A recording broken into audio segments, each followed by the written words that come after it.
top of the league position, which would mean a home semi-final and a final here at Ravenhill, and the bare bones of the new Ravenhill are there. Cosmetics to follow. John Fall plays at loosehead prop for the very first time since he joined Ulster. Back from international duty, Dexon Fitzpatrick, Ian Henderson and Lewis Stevenson, with Rob Herring and Mike McCormick starting this week in the forwards. All eyes, needless to say, on the young man wearing number 10, Paddy Jackson. Darren Caves starts again. Andrew Trimble moves to the more familiar position of right wing to accommodate Michael Allen on the left wing.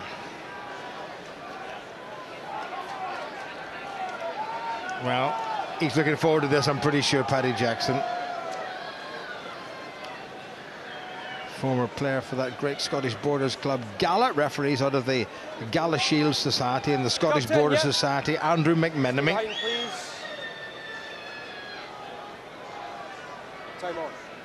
Alberto Di Bernardo, a 32-year-old, and Ulster fumbled the first ball, which is not good at all, and they've given possession straight away to the visitors, who I'm sure will make good use of it. And there's the danger man, one of many in this very talented back division, absolutely buoyed by a 4-point bonus, or a 4-try bonus point win over the mighty Munster last week on their home patch. Now they've come to Ravenhill, where they won last season, remember, and good defence by Ulster after a pretty iffy start. Yeah, that's not the start that they would have been looking for. I think Mark Anscombe has vetted his anger at some of the recent performances, and what they'll be looking for now is a performance more than anything. Let the result take care of itself, but they'll want to make sure that those restarts that they take cleanly right from the beginning of this game. Great work in the middle of that driving maul there by Darren Cave, who held the ball off the ground, had a good grip on the ball, and that was the first example of a choke tackle, which has become much more prevalent. Darren Cave still very much involved with Ireland. Ulster not that much heavier, just a couple of pounds a man. Early by White. And Ulster give away the first free kick, early engagement. So if you consider reception of a kick-off a set piece, and the scrum is very much a set piece, the two set pieces have not gone Ulster's way.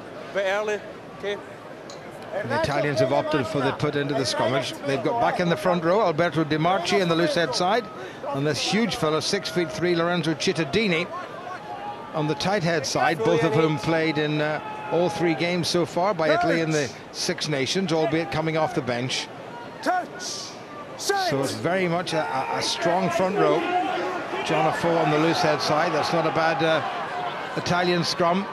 Di Bernardo. Good stopping in the middle of the park once again by Ulster. But they've got a go forward ball.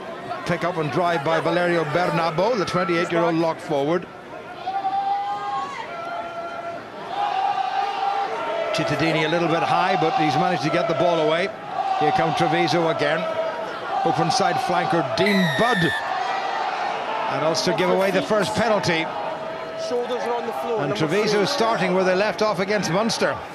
It all stems from a couple of Ulster mistakes, the early restart, and then a little bit of over-eagerness at the scrum as well.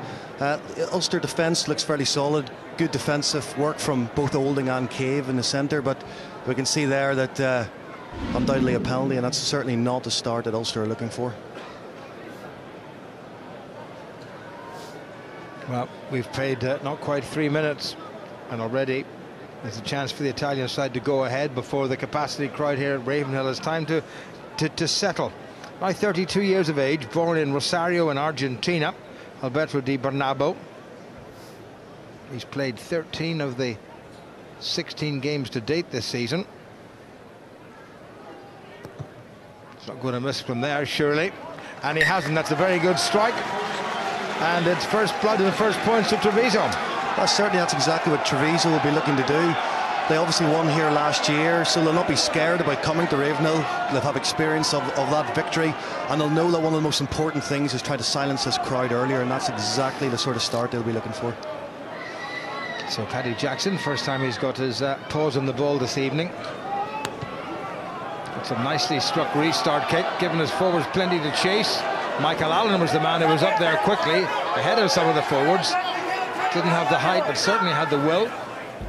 Di Bernardo now was the outsider's 22. Robbie Dyack covers back. He's kept it in. Gives it to a man who's maybe got a slightly better kicking boot, who gives it to a man who's got an even better kicking boot. And that's well struck by Jackson.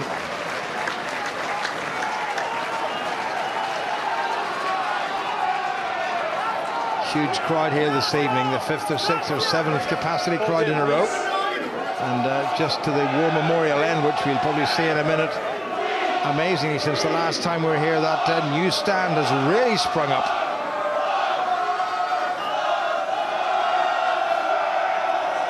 Taken easily by Treviso. Looking for a little bit of movement in the middle. Good tackle by Stuart Olding, youngest member of the Ulster side. And nudged forward by Treviso, and an Ulster scrum. Yeah, good work from Olding again. Good defensive work. He was off the line very hard, made his tackle. We know that he's an aggressive player for all the size of him. He tackles well above his weight. What was nice to see there from a Treviso point of view was the kick from Bernardo in his own 22. It's not often we see the spiral kick any longer.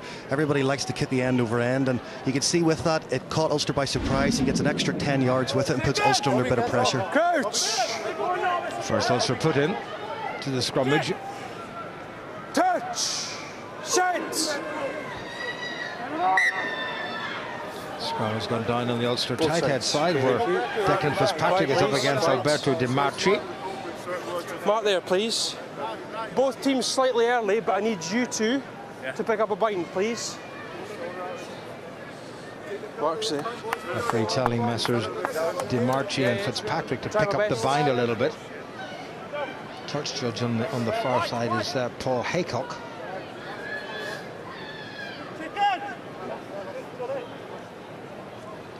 He shuffled Ulster front row from last week when Callum Black was at Loosehead and Nigel Brady hooked. That's a better scrum. Good work by Fitzpatrick and Afoa. Dyack gets it away. Jackson, Olding. That's come off a Treviso player. Brendan Williams, sure-footed as ever. A little stabbing kick, well taken by Jackson. Beautiful piece of covering. Here's Andrew Trimble. He's given that a fair bit of welly. Is it a wee bit too much, perhaps? Gathered in by Tony Olati. Gets it away to his centre, Luca Morisi. That was a high tackle by Ulster. A lot of fundamental errors. Lewis Stevenson, the man paying for the high tackle. Didn't think there was anything malicious in it, but it was clumsy and silly. Well, that's it. It was clumsy, and the silly mistakes like that will just get Treviso in this game, and that's what you can't afford to do in the early part of this match. The first 10 minutes are absolutely crucial for Ulster, for a confidence point of view, trying to expand their game, trying not to, put in poor performances they've done in the last few weeks, and they won't want to make those sorts of mistakes. Good strike by Williams from no angle whatsoever, and well covered by Paddy Jackson. Stevenson goes in. Yeah, I don't think he's really swung the arm, but he didn't certainly attempt to take it away. Well taken at the line out yet again. Semenzato spilled forward in the middle of the park, and that's going to be an Ulster scrummage. Good covering work by Mike McComish. Green, scrum, white ball. Taken on by Christian Loamanu.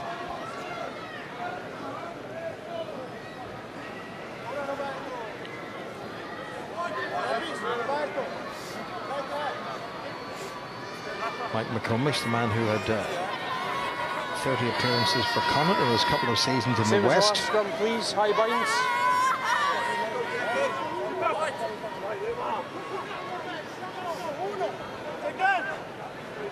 Well, another month or so, that's going to be an absolutely spanking new stand, and something similar at the other end. Again, another solid Ulster scrum. Dyack. 7, wait. Well covered by Williams. Oh, he's speedy. He's got away from the cover. Wonderful stuff by Williams. He was always the danger man. Loamanu normally plays in the centre, but what a rampaging number 8 he's turning out to be. There's a great chance now for Treviso if they can shift this. Great tackling once again by Stuart Olding. The youngster's really putting himself about, and he's helped to win Ulster a much-needed penalty. because initially Brendan Williams was given the freedom of the park. Well, Brendan Williams has still got all the pace and guile that he's had for years. Obviously, his sevens experience is, you know, puts him in great stead when he's in open spaces. You see him positioning plays good. It's that little hitch kick just sets Ricky Andrew just off slightly, cuts back in field to look for support, and obviously he's been a revelation at 8 as well, and he's going to be a strong ball carrier. But yet again, as we just the play finishes there, we see Stuart Olding making another very important tackle at 12. Good communication to push his winger wide, knowing that he's a confidence to take that man. Well, I must apologise to Brendan Williams. I said he was 35. He won't be 35 until the summer. Rob Herring for Ulster. Good take by Stevenson. Was in Scotland last weekend for Ireland's Six Nations game at Murrayfield. He was the 24th man. Now the charge down specialist got some self-charge down, and Jackson yet again has done a great job of retrieving, wriggle like a little eel to get away from everybody. Pinar is outside his 22. He's given that a fair old bit of height. Toniolati gathers in, tries to get outside McComish, does well to shepherd him, and Ulster trying to hold him off the ground. Ball back in the Ulster side. Play on, says the referee.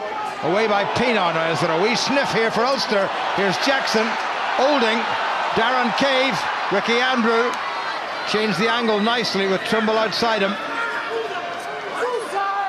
Bit livelier now from Ulster. John Afoa captaining the side for the 3rd time. Pinar, now Jackson, cleverly done. Michael Allen, bit of zip.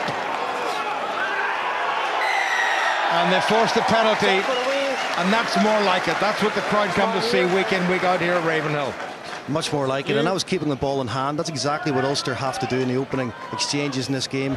They've got to go through a number of phases, hold on to possession, put the Treviso defence under a little bit of pressure.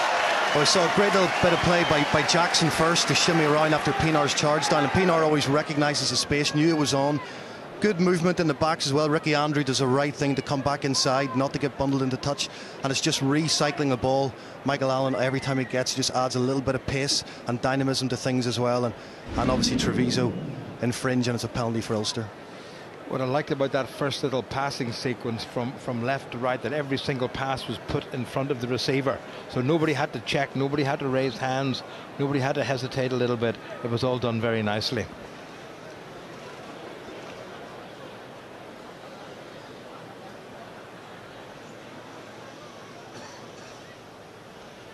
Sitting just to our right in the comedy position is Paddy Jackson's former Methody schoolmate and his current Irish international teammate Craig Gilroy, who's a more than interested observer. More of that in a moment.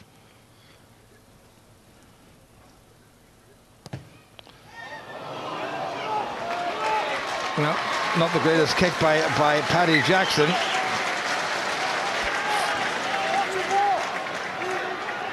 Gets a round of applause, I think, for the effort, but unfortunately the accuracy just simply wasn't there. So 3-0 it stays in favour of the visitors. That's better, well taken in by Dan Toohey. Also will need to really shun forward. Rob Herring comes in and adds a bit of weight to it. This is better by Ulster. Afoa leading the charge, taken on by Stevenson, who's scragged. Treviso have pinched back 2 or 3 metres, but Ulster have possession. Now it's Jackson into Andrew. Thought about the inside pass to Allen and sensibly held on to it. Jackson. Mark that. What a great kick by Jackson. Yeah, a wonderful kick by Jackson. He spotted the space in behind there, and he judged it to absolute perfection. Just one bounce and straight into touch, and that'll put a bit of pressure back on Treviso. Well, Treviso will have the throw into the line out, but they really will have to defend. No. Referee not happy. No. We've still got you coming in from this direction. Number 5, take a step back, please. Leave him alone. Good. Treviso have opted for just 4 men in a fairly squeezed looking line out. They've got to keep a metre between each of their own players and a metre between themselves and the Ulster players. Taken at the front by the skipper Cornel van Zyl, South African born but with 8 Italian caps to his name, and away by Di Bernabo. Been touched by an Ulster player. So they can't take the quick throw because in fact there's a Treviso line-out. Crowd didn't really appreciate that. I'm not sure that I did either, but anyway. I think you can forgive Ryan Pienaar for getting a fingertip to that. We've seen him make so many charge downs this season already. Coming up to 15 minutes gone, just 3 points between them.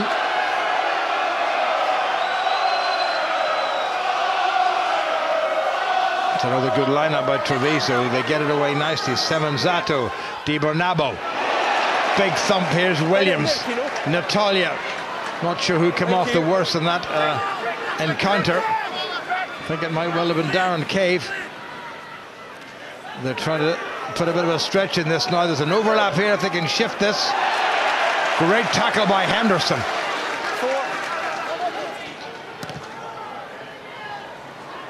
All the way back, that might roll, but it's sat up for Paddy Jackson. Plenty of time. And he's found a good touch.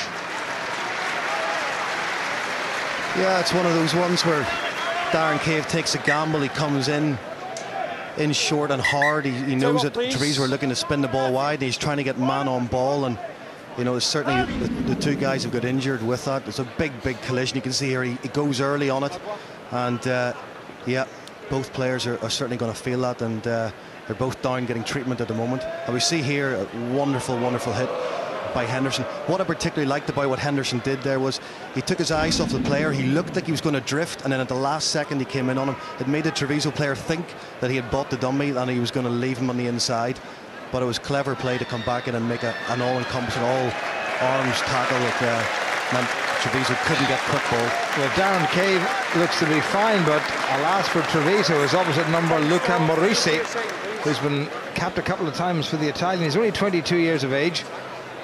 He's going to be leaving the field, so they're going to have to bring on a replacement.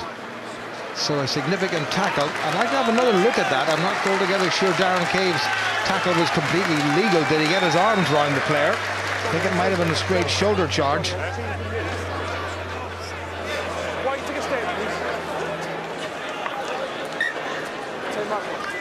So replacement coming on for Morisi.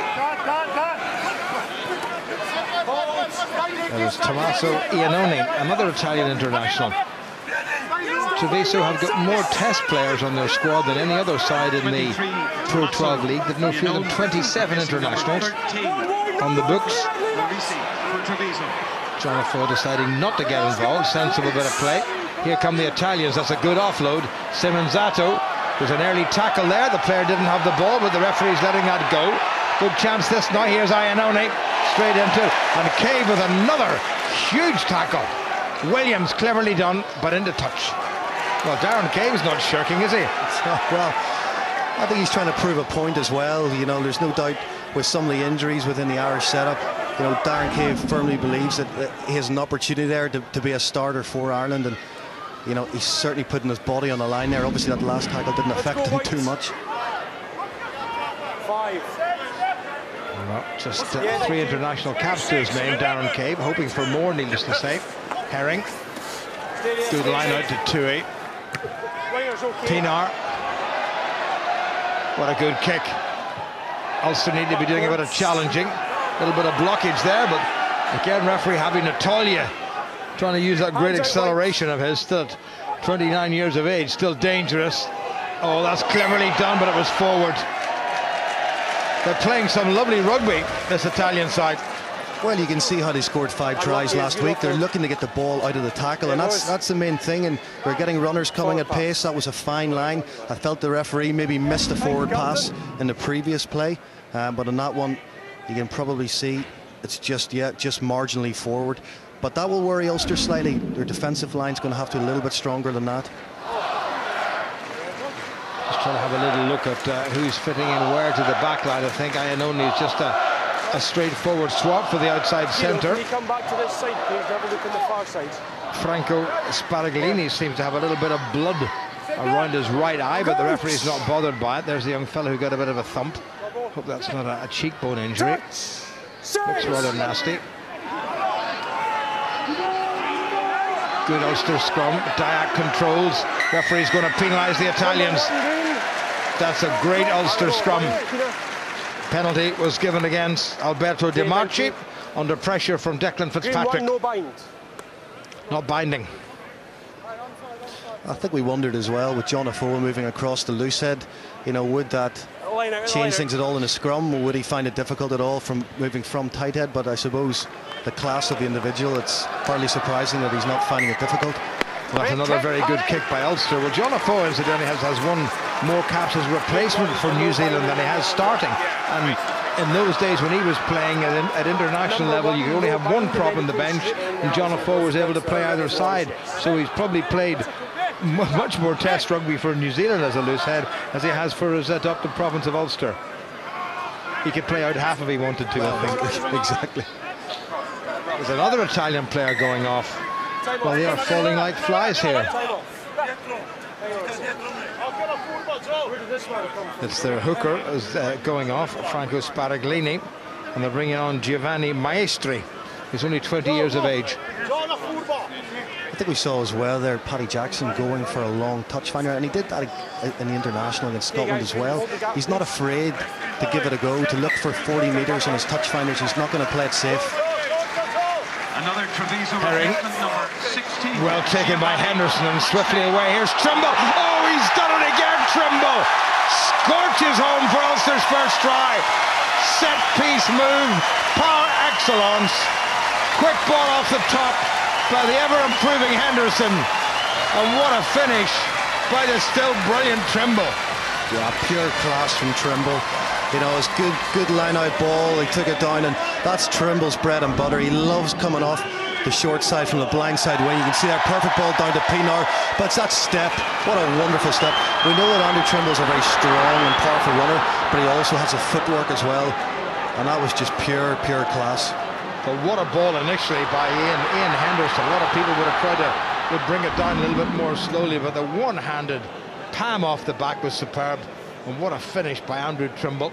Ulster's top try scorer in the Heineken and top try scorer in the league. And Paddy Jackson has made good the conversion, and an extra special round of applause from this off-times under pressure young man. Well, I'm sure he wouldn't have been happy if he'd missed that one, that's for sure, you know. And that'll probably just give him a little bit of confidence as well. You always want a couple of nice, easy kicks to start with, and certainly the first one wasn't. But yet again, Andrew Trimble just showing his international class. I mean, many people calling for him still to be starting, you know, for Ireland. Taken in by Michael Allen. Back to Ruan Pienaar, who put that onto his left foot. Can you believe it? He kicks equally well with either. Does he play golf, do you know?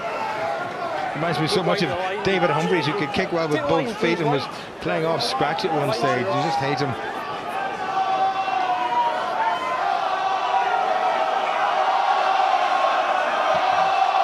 So Giovanni Maestri playing only his sixth league game. Still a good take at the line out. Semenzato. Good support play by Treviso and by Doppies Lagrange, the South African who's been brought in this season. Had a lot of injury problems at the start of the season, but he made a big difference against Munster. This is the man who's made a difference all season, whether it's the centre or here at number 8. Good driving forward by Treviso. Really stung back into action. Follow that ambush try by Andrew Trimble. Well taken by Lewis Stevenson. Referee said he was fine. He wasn't offside. Treviso have set it up yet again. Maestri takes it forward. Tonya Latti. He's in front. He's in front.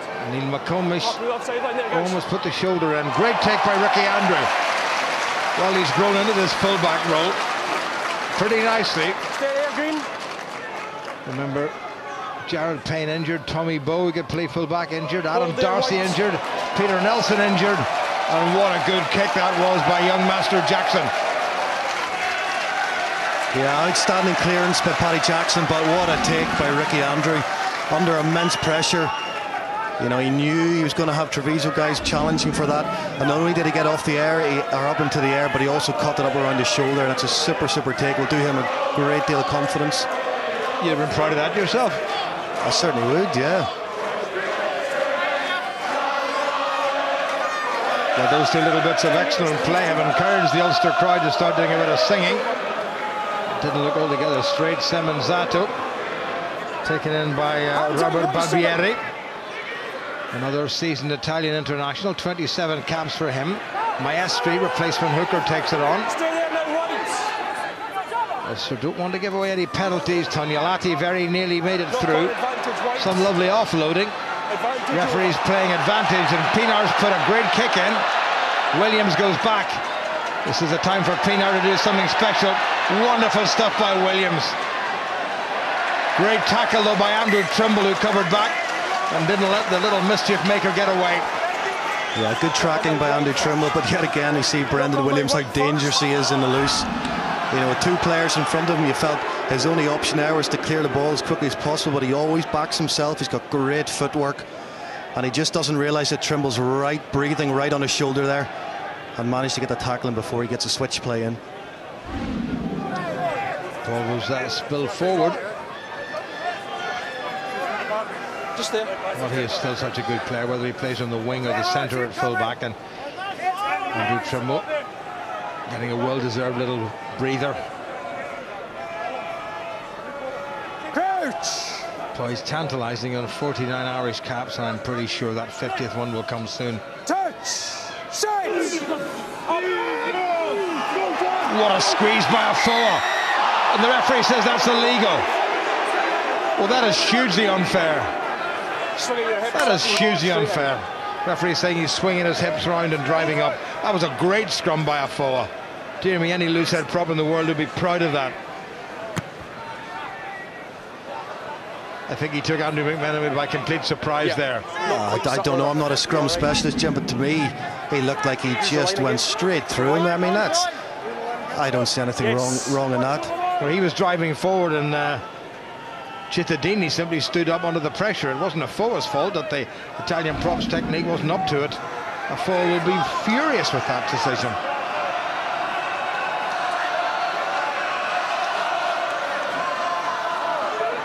Semenzato trying to bring Natalia in.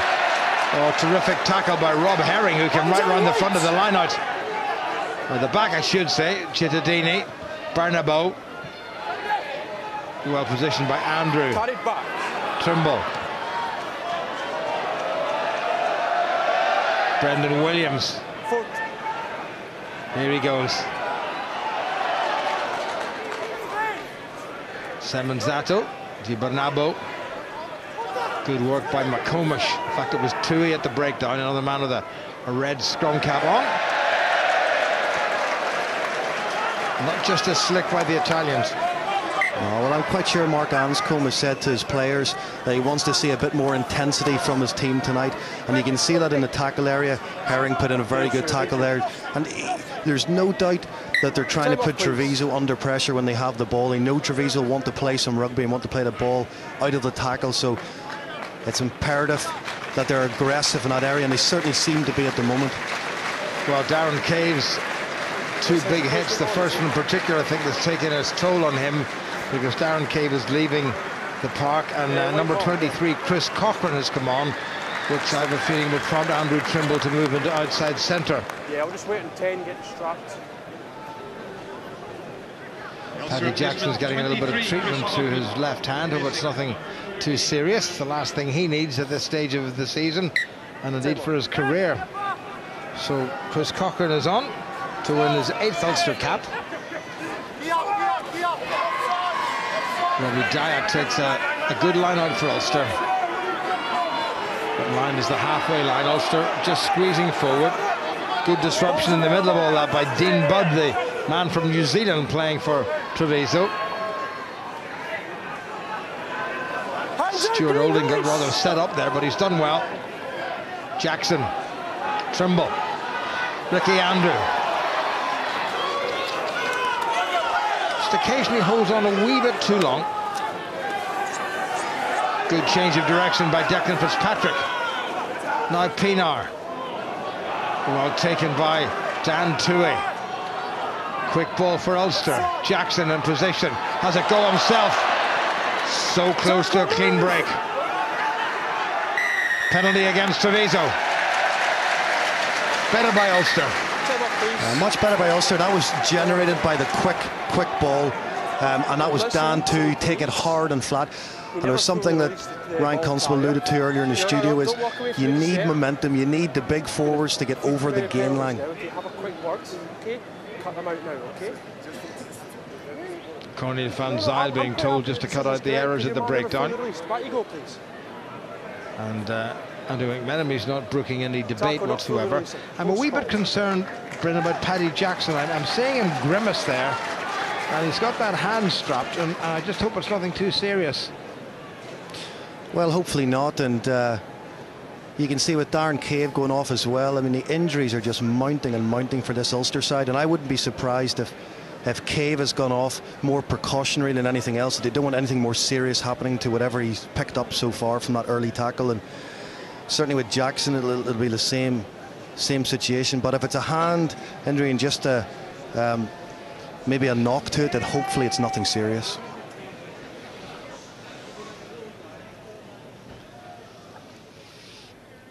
Well, the house Ravenhill keeping its collective fingers and toes crossed for Paddy Jackson.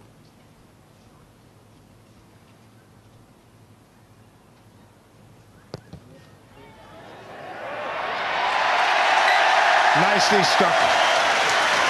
3 very important points and 3 very important personal points, and a point proved by Paddy Jackson, we hope. Yeah, that's the one he needed.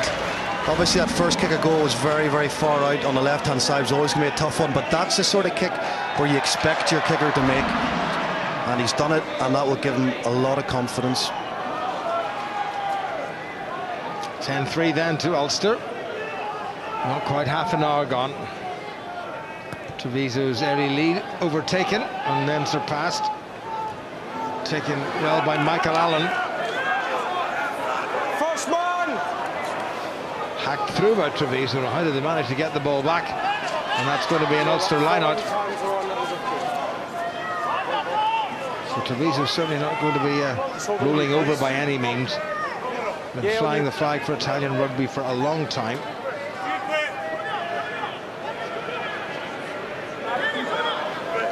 Jack, who's been in pretty good form this season, making his 9th start in a row for Ulster.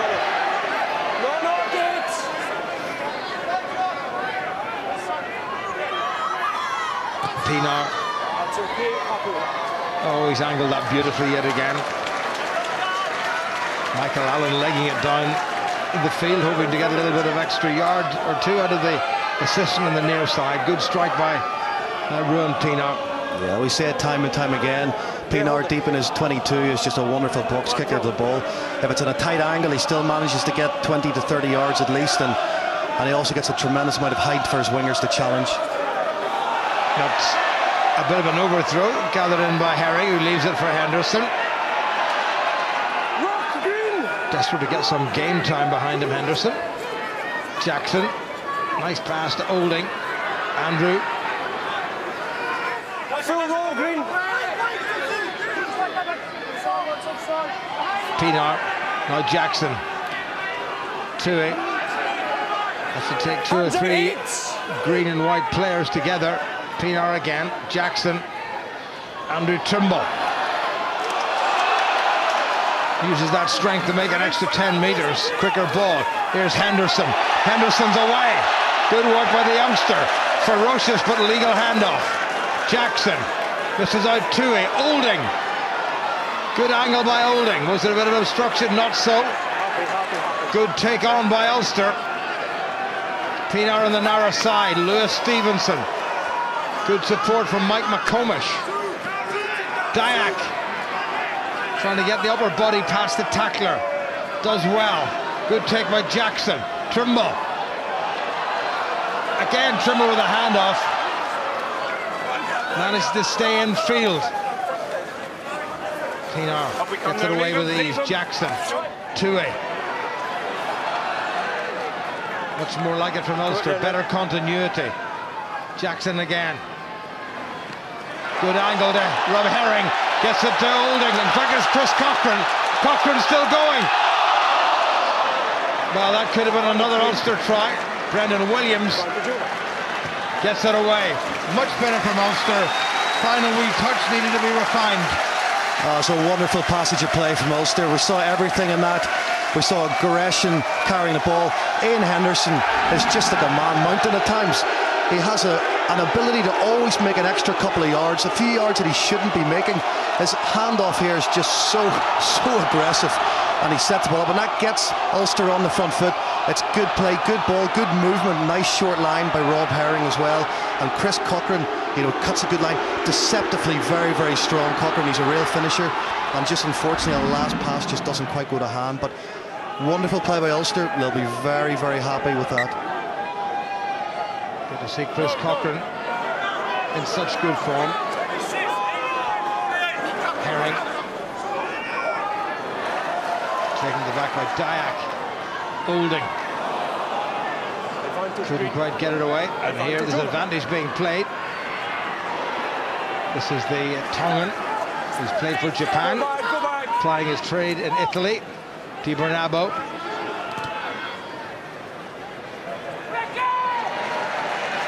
Good take by Ricky Andrew. Not such a good kick. Di Bernabo into a wee bit of space. Oh, he's gathered that well.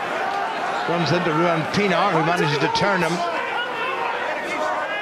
Fabio Semenzato. Natalia. A bit of width on it. This is the inside centre. Doppies Lagrange. Ball breaks loose.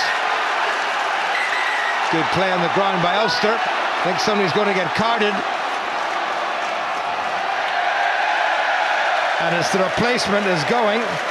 Tomasa Ionani is off to the bin for 10 minutes for a little bit of jersey tugging. Well, the referee obviously felt that there was no cover in the backfield, and if Andy Trimble had got onto that pass without being infringed upon, then he potentially would have gone all the way. I mean, it's a big call. It's a big call by the referee. He's certainly right. There's no doubt. It's definitely a penalty at least. Whether it's a yellow card or not is debatable. Was it the right player too? Yeah, I think it was. Oh yeah, there's no question about that. He was being held back. How much difference it would have made, who knows? No, there you go. Is it a head injury? Okay, he's up. Wee bit of a stoppage. Ian Henderson getting a bit of treatment. Franco Smith on the left, arms crossed, looking a little bit anxious. Actually, that's not Franco Smith.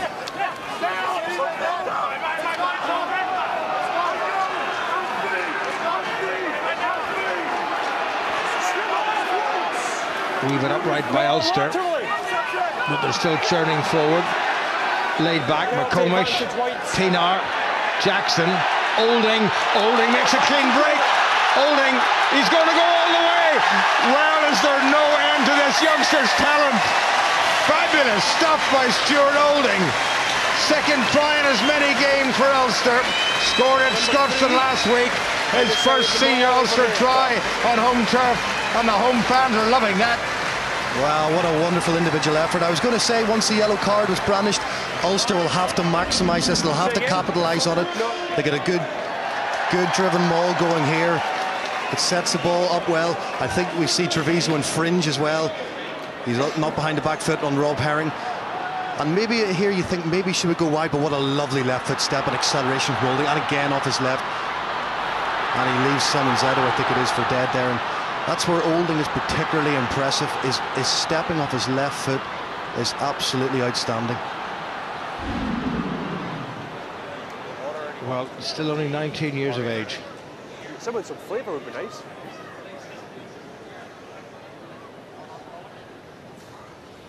If you got a single malt.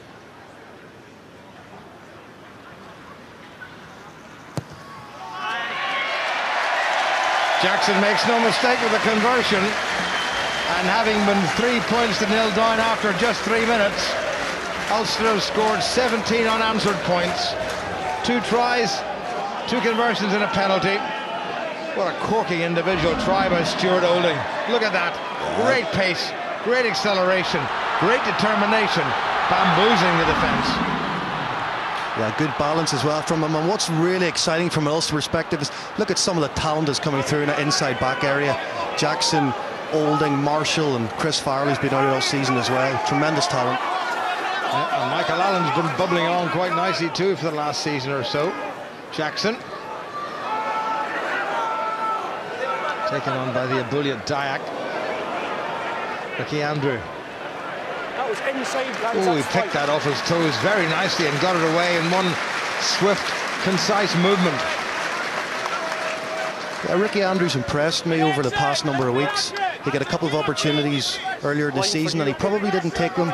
They were injury enforced, and I felt that maybe he'd had his opportunity, but he's got back in there because of another couple of injuries to the likes of Jared Payne, and I think he's taken his chance very, very well. His positional play has impressed me, and he looks to strike whenever opportunities arise. Maestri, Semenzato, Tibernabo. That looked a bit on the forward side. Gideon Lagrange, known as Duppies. Semenzato, Brendan Williams is through. Is there no end to this fella's talent? Oh, there was a foot trip. Now, was that legal or not? Referee's not even acknowledging it. But here come Treviso, looking to get their first try of the evening. Decent chance if they can move it wide. Barbieri is well taken. He's presented it, but Ulster have got back. Ball has gone out, and Ulster penalised, and this may be a yellow card. You kicked the ball out of the scrum half's hands. Here you go. Ian Henderson's been binned for kicking the ball out of the scrum half's hands, and they will get the penalty. So that's a sin bin apiece. Ian Henderson will see no more of the first half. Scrum. White 8. And they've gone for the scrum. Well, that's exactly what Ulster did not want to do. With one of the Treviso men off, they would have wanted to keep a full complement on the pitch and really push home the advantage. And now Treviso in a very strong attacking position because of that ill discipline, and yet again Brendan Williams just sides through Ulster's defence with consummate ease. He's just a wonderful player that picks beautiful lines. Remember those numbers, please, Keener. I'll get them at the next breakdown. Well, this is going to be a huge scrum. Ulster are going to go down without a number 8. Robbie Dayak has moved to the flank, so it's going to be 8 against 7. And this is going to really be a test of the scrummaging power of Declan Fitzpatrick and John Afoa, not to mention Rob Herring in between them. I thought when they were in the crowd, I really thought it was very harsh of the referee to penalise Afoa a couple of scrums ago.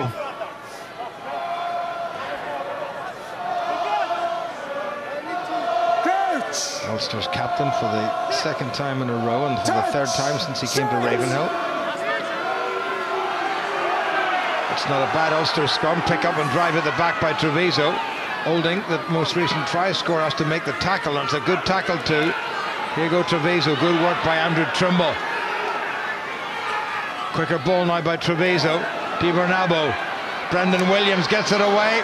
Natalia tries to step inside, does step inside. Good covering by Mike McCormick for Ulster.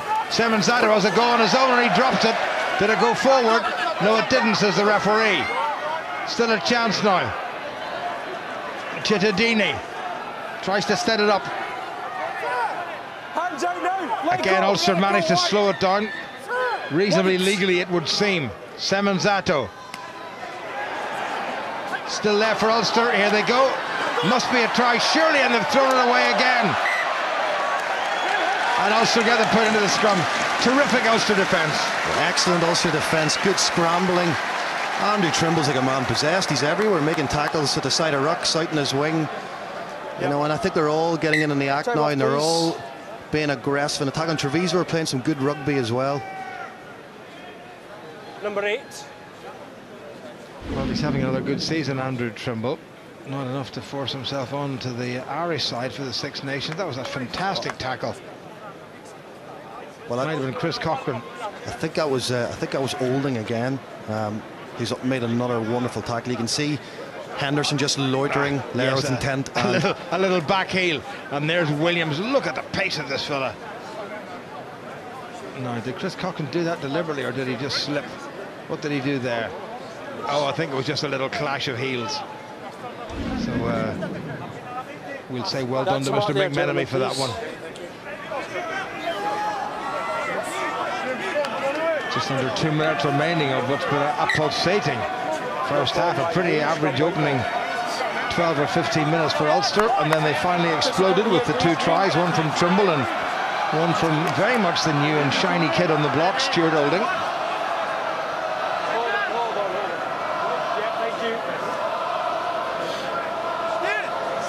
And Peter has a weak lance behind him. This time Robbie Dark has moved into the number 8 position, so he can control the ball at the back of the Ulster scrum, assuming it gets that far. Good squeeze by Treviso. Very good Ulster scrum. Dark picks up and drives forward. Now he bumped into Pienaar, but that was okay, and Ulster going off their feet. Didn't really need to do that. The ball was secure.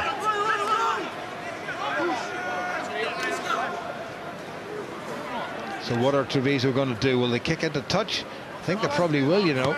And they're going to try for the driving line-out. Yeah, Ulster just a little bit slow to react. The scrum was under a little bit of pressure there. Dag left with no option but to pick and go, and they just didn't get the support there quick enough. And good Treviso defence, good pressure, and now they're in a great attacking position. It's important from Ulster's perspective that they try to hold out here and get it at half-time still with that 17-3 lead. And they've taken Lower Manu out of the line-out, and they won the line-out. Now will they try the drive? Good Ulster defence at the line-out. Treviso shunted backward. Lewis Stevenson regroups. Ulster making life difficult for the visitors. A lot of activity there. John Afore really has galvanised this Ulster side this evening. There's the drive by Valerio Bernabo. That's how close they are. He's in the corner, and the try's been given. And it's the flanker who's managed to squeeze over in the corner, so all the pressure paid off. Good finish by the Italians. And it looks like it's Robert Barbieri has got over in the corner. A little slip pass from nowhere whatsoever. Semenzato got it away, and it's the open side. In fact, Dean Budd who's got it. Yeah, it was smart play by Bernabo initially. Ulster were caught a little bit flat-footed. The ball was at the back of the ruck, and they thought it was just going to be spun wide or put to a runner, but instead Bernabo picked and went and created that hole and created that bit of momentum, and then good finishing off and good anticipation by Semenzato. Well, Ulster will be disappointed to have conceded that try, particularly so close to the interval. Di Bernardo with the conversion. Good challenge by Ulster. That's a very good kick though, and that puts a whole different aspect in this, because it's down to a converted try, and 2 tries for Ulster, a cracker by Andrew Trimble, and an even better individual effort by Stuart Olding, and some pretty decent kicking by Paddy Wallace. But right back came the Italians, as you'd expect from the top Italian side. Try by flanker Dean Budd, conversion by their outside half Alberto Di Bernardo. And half-time at Ravenhill, not that much between them, 7 points of difference. Ulster leading by 17 points to 10. There was one that was maybe a hint of them moving back. I didn't think it was a massive problem. I'll look out for it the second. Well, I'll tell you what, a full house at Ravenhill this evening, and they got their value for money. Ulster leading by 17 points to 10, 3 tries in the first half. Ulster 2 tries to 1, and that deserved the lead, Andy. I think so. They played some well. They weathered a little bit of a storm at the start. I thought Treviso came out of the blocks very, very well, and really took it to Ulster. They were throwing the ball about nicely and looked very threatening. But Ulster settled down and got themselves into the game, as we talked about at the top of the programme, get some go forward, bit of momentum, and they carved themselves out a couple of beautiful tries. Much better this week from Ulster, Ryan. Yeah, Bryn touched upon it in the commentary. That intensity and that urgency that's been missing from the last few weeks was clearly evident out there. Ball carriers taking it into contact, dominating the collision, generating good quality ball. The best indicator is defence, and that tells you all you need to know about the mindset. And the hits that Ulster have been putting in one-on-one have been immense. But disappointed to concede that try right in the stroke of half-time, Andy. Yeah, they will be. I mean, they've done a lot of good work, and, you know, Ulster have got to learn. If they kick the ball down to Williams, who's the Italian fullback, this boy is electric, and he's got them back into the game. He's really got the Treviso some fantastic go-forward ball, so they just need to make sure it's not just kicking free ball here, because he gets them into good strong positions. What about Andrew Trimble's performance? yet again this evening, Ryan. It's tremendous. He's been outstanding. We all know the physicality he brings to the team, and he's a real litmus for where Ulster are. And when he gets going, it is a pleasure to watch. His footwork, he takes us at pace, steps, and he's got the pace to go through. He's been doing it all season for Ulster. He's scoring tries for fun, and that was really got Ulster on the front foot. He took this ball off the top. It's a fantastic line. Look how flat he takes that ball. Defensively, that's so hard to pick up. But as you say, he made that step and a beautiful. He just knew what he was about at that point. I suppose the big question is, all Ulster fans are asking, why is this guy not in the Irish team at the minute? Oh my Lord, it's beyond me. This guy, he's playing, for me, I think the best rugby of his career. He's just so hungry at the minute, and he's just so proactive at everything he does, be it tackling, be it attack. He's just laying himself a fantastic platform. I don't know what he has to do at the minute. New kid on the block, Ryan, is Stuart Olding, and he's certainly had a very solid first half. Yeah, what he's got is outstanding distribution skills, but allied to that is that footwork. You see him coming off the left there. It looks as though the cover's got him, and bang, he pulls it out of the drawer again. He reminds me of Paddy Wallace at the start of his career. He's one of those guys that can beat you with very little space, and he's got the power to push through the tackle as well. Is he a 10 or is he a 12? Which is his better position? Well, I think as it's shaping up, he's a 12. He's got it, just playing at 12's given him a little bit more freedom to play, and he's got, as Ryan alluded to, fantastic step. Unlike a bit like Paddy as well, he's got blonde hair. When Paddy first started, if I remember rightly, he had blonde hair as well. Yeah, they were highlights, Andy. Oh, were they? Yeah, I think they. At least he had hair, right? Yeah, the two of us can't talk about that. Paddy Jackson, obviously, we know about last week and the difficulties he had for Ireland. Tonight, give us your assessment, Ryan. Oh, I think he's done everything we've expected of him. You know, missed the first kick, and then the next thing he does is kick a perfect touch finder. Look, no one's saying he's the finished article. He's a 21-year-old, but the talent this kid has got at this age to be able to produce it on this stage, and you've seen the Ulster crowd responding to what he's doing. He has got the full range of skills that are required, and we're going to witness this a lot at Ravenhill. It's about confidence as well, isn't it, Andy? Very much so, and as Ryan said, this guy is 21. We have this expectation, but he's taking the ball into contact. He does not shirk his responsibilities. He goes in, he'll take on the biggest man and have a go every single time, and that is something to behold. Obviously knocked over an excellent kick there as well, Ryan. I think something that perhaps people missed last week. He's a great defender as well, isn't he? Yeah. Oh yeah, real physical. He doesn't shy away, wants to make those tackles, and in the modern game, you need that from your 10. Goal kicking is something you need to be in the middle practicing every week, and we've seen a couple more kicks now, and he's starting to get into that flow. And with Ruan Pinar, of course, inside him, that can help take a bit of the pressure off. What have you made of a lot of his kicking tonight, Andy? Funny, Ruan's kicking the last couple of weeks hasn't probably been up to where we'd expected, but once again, it's great. We have this expectation. There's my man Williams. This boy is electric. Given 2 inches, he'll take and make 6 or 7 yards out of 2 inches space, and he's just electric. He gets his team in. I mean, that box kick obviously charged down, but it didn't stop Ruan Pinar from bouncing straight back and trying another one off the base here, Ryan. Yeah, what they've got to be careful of is that they make those contestable kicks, because if you give Brendan Williams time and space, he's a very dangerous man. But if you can get the ball up, he's not the tallest man on the pitch. Ulster can really contest, and they'll get some dividends from that. And, you know, it just proves Ruan Pinar is human.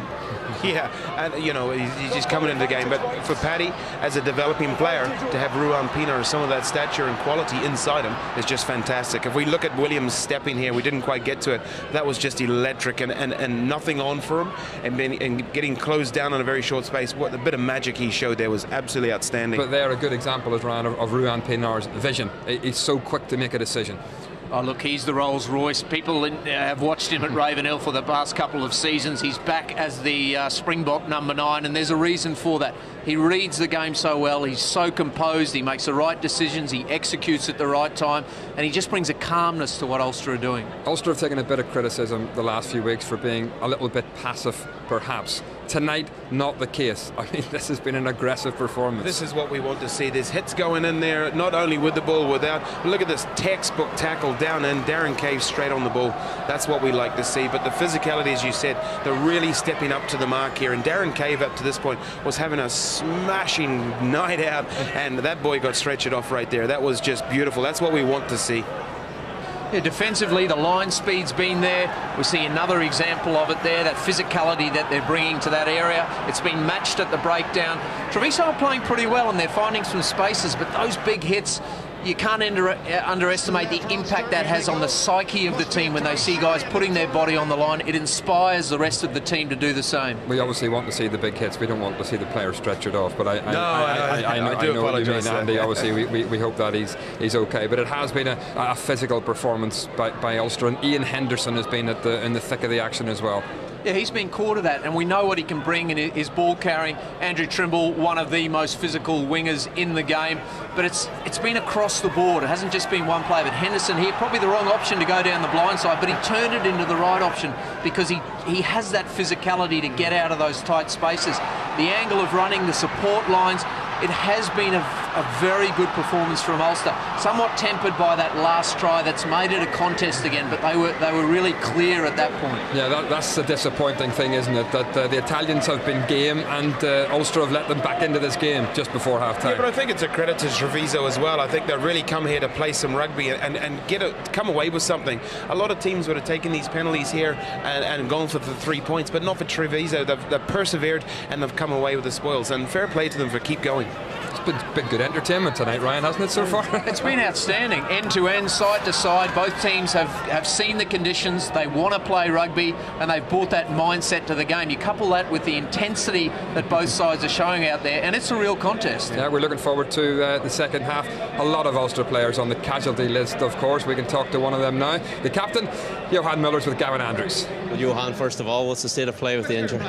Yeah, look, it's obviously been very frustrating, but started running today again, so hopefully it'll react well, and hopefully we'll be back for Edinburgh. Yeah, a few weeks off until Edinburgh. How important is it to come away with a big win tonight? Yeah, look, massive. I mean, it hasn't been the best period for us over the last 4 weeks, so you know, we want to end this period off with a really good win, and you know, we scored 2 tries in that first half. You know, we just let them back in there with the yellow card and then a try in the last minute of the first half, but I'm sure the boys will come out second half, you know, ready to finish the job. You guys have talked about it in the studio. Looked like a real kind of upsurge in physicality this time out. Yeah, look, there's a lot of hard words, you know, in the last week, and we knew that we had to come out, you know, on fire, and we had to physically, you know, start dominating teams again, because we've been on the back foot a bit in the last couple of games. So good to see, you know, scrum going well. You know, Johnny at loose head, you know, I thought he's done really well. You know, Decky at the tight head has scrum beautifully. So hopefully we could continue that into the second half. You're impressed with how some of the young guys have settled in over the last few weeks. Stuart Olding really standing out tonight. Absolutely. Look at the amount of injuries that they do have, and the guys that they do have away with international duty. To see these young guys coming through and playing some outstanding rugby. I mean, Stuart has been on the back foot for the last couple of weeks, you know, and all of a sudden the pack is going forward, and he's played some brilliant rugby tonight. And then also some of the older guys, you know, I thought Trimby has been outstanding tonight. It's really good to see everybody, you know, picking it up and playing some good rugby again. Okay, Johan, thanks for your time. We'll see you in Edinburgh. Cheers. Thank you.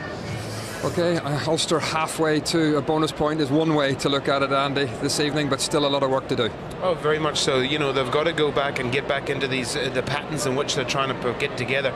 The tries that we've scored thus far have been well constructed. There's been a build-up to them, so they need to get back to that and put some structure into their game so they can then go forward and just build a platform. It's really more of the same, Brian, second half. Very much so. The first 10 minutes of that first half, you were wondering, were Ulster going to be too passive again, but they really stepped it up after that. They want to do the same to set down their stall very early in this second half. If they can get that physicality, playing the right parts of the pitch, you feel they've got the ammunition. But Treviso have shown if they can spend time in Ulster's territory, they have the firepower to score. Important that Ulster get off to a good start. Yeah, Ulster have to beware, because give Treviso any space at all, they look dangerous tonight. Oh, very much so. And you know what's really made it a great game is that they've come to play.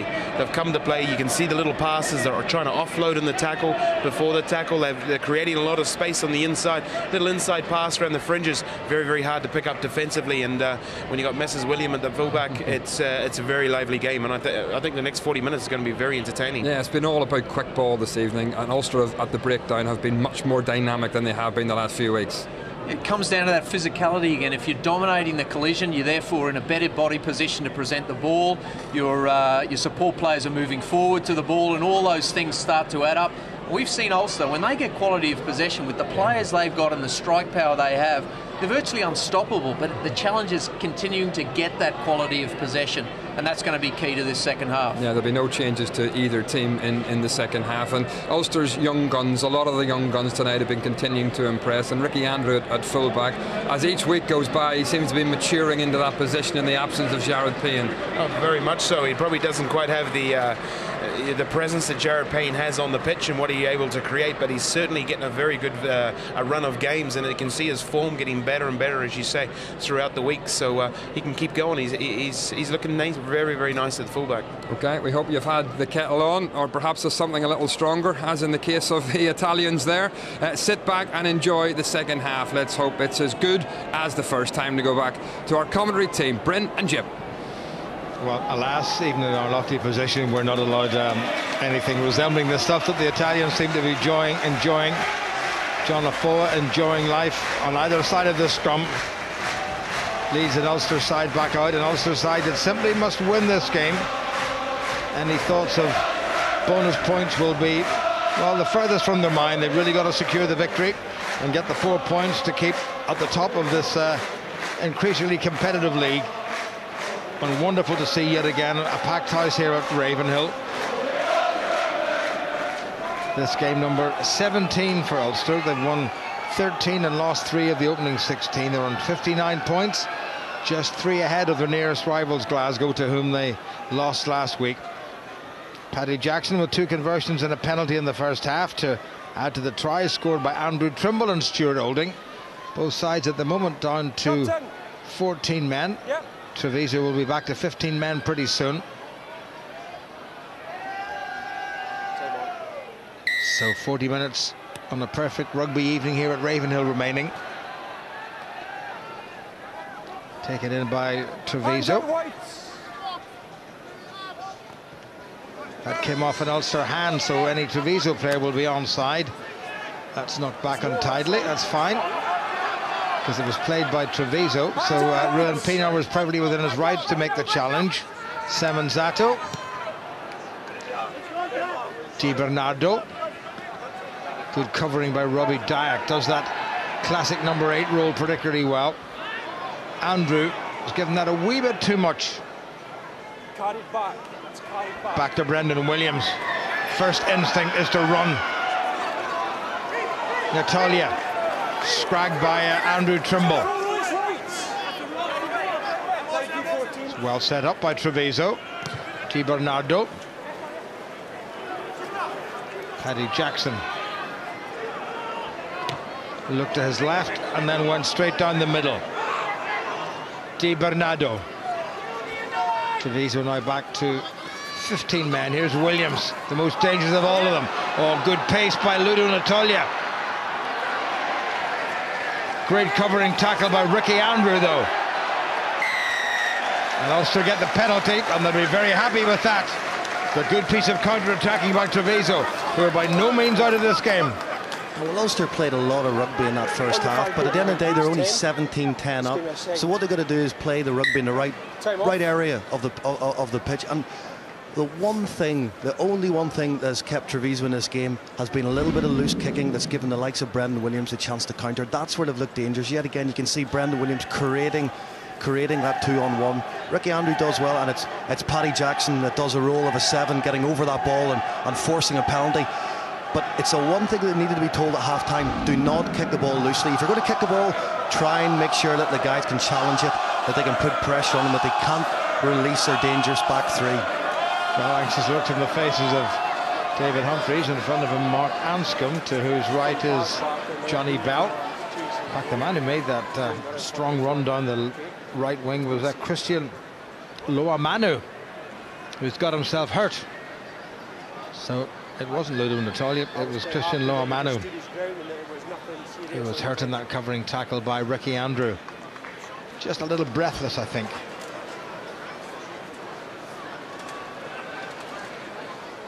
Ian Henderson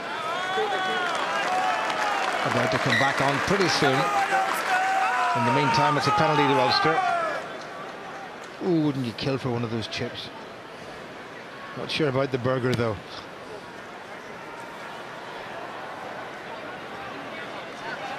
Good strike by Paddy Jackson, and it's going to be Ulster's throw.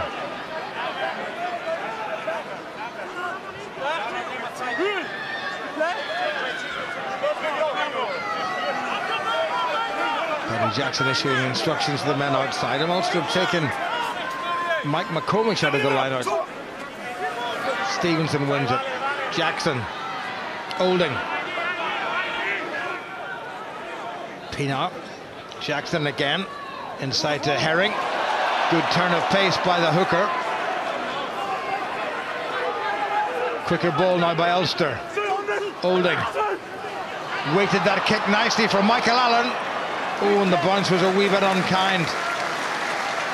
Well, lovely little silky skills there by Stuart Olding. Yeah, he's showing that he's got the full array of skills, but there was good build-up play as well. They got good front ball. You know, you had them taking up hard in the centre. Olding yet again beating the first tackler, and then Rob Herring as well, who's looked lively tonight. Maestri taken in by the try scorer Dean Budd from Whangarei in New Zealand.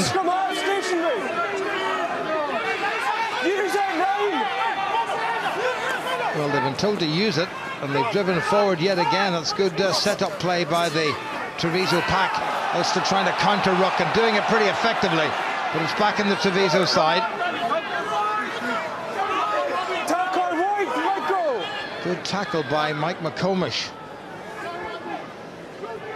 Back in the centre is Mr. Luomanu. Spill forward. Referee playing advantage to Ulster, and none coming. Now, will there be time for Ian Henderson to come on for this scrummage? Brendan Williams cross with himself. Oh, sorry. No translation needed there.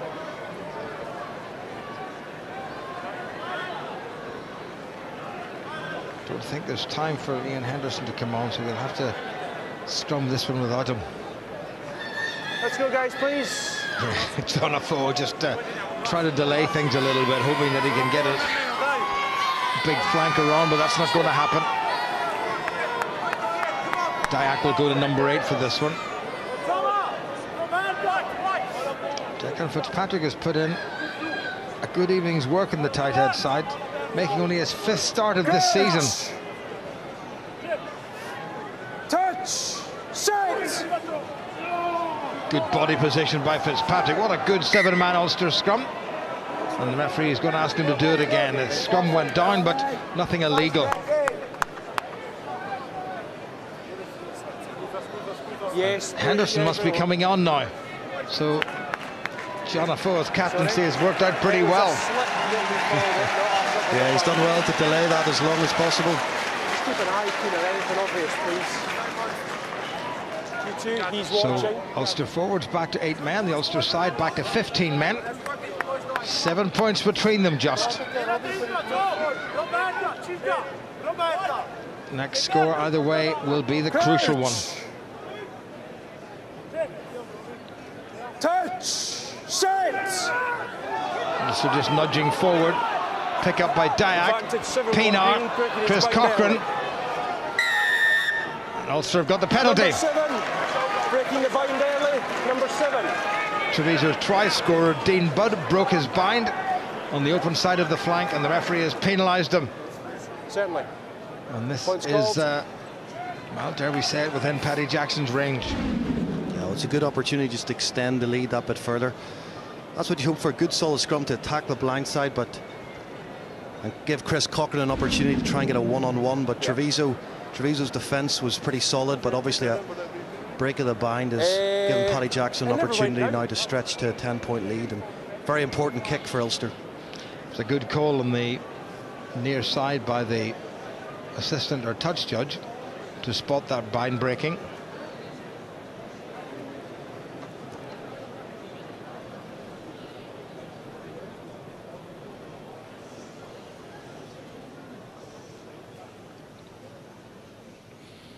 Sparky calling for silence.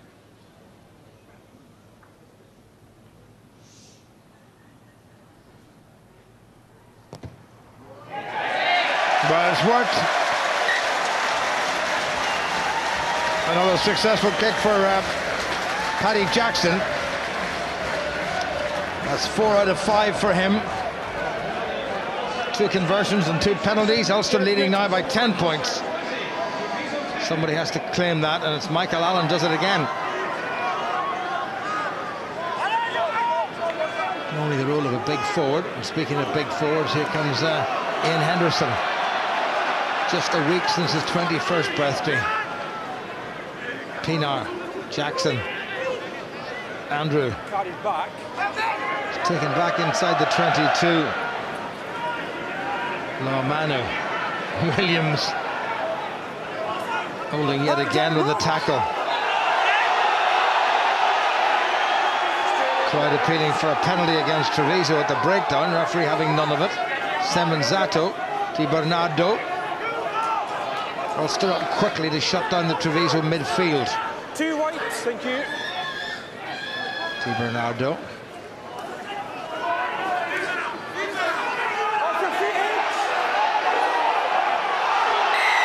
Penalty against Robbie Dyack. Referee saying off your feet, number 8. Number 8, not fully releasing. Not fully releasing. You had a word at the end of the first half. Have a word, cut them out now, please. No, he's never.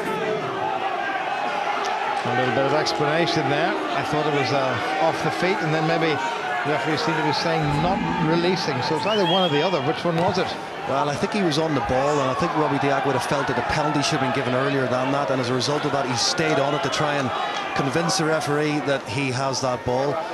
But obviously, once the referee's made his call on that and said hands away or off your feet, then you have no option as a player but just to release.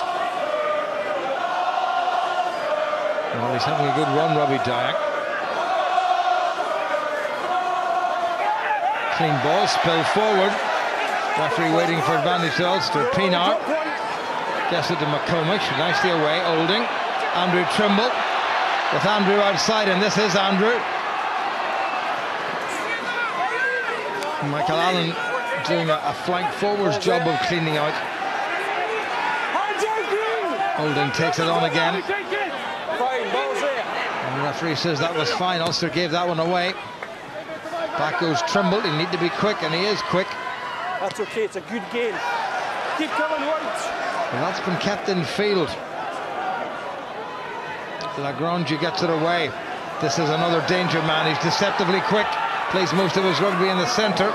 Good return to Natalia. It's another high tackle by Lewis Stevenson. And the fact that he's so tall doesn't help. But the referee's still playing advantage. Now can they take advantage? That's gone forward. They'll come back for the penalty.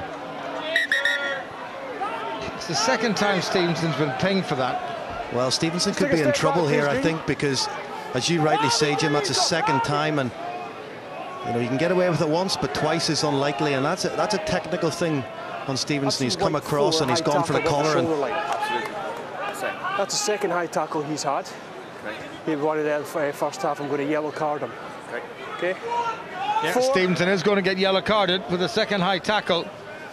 This is this man's second high tackle. He had one in the first half.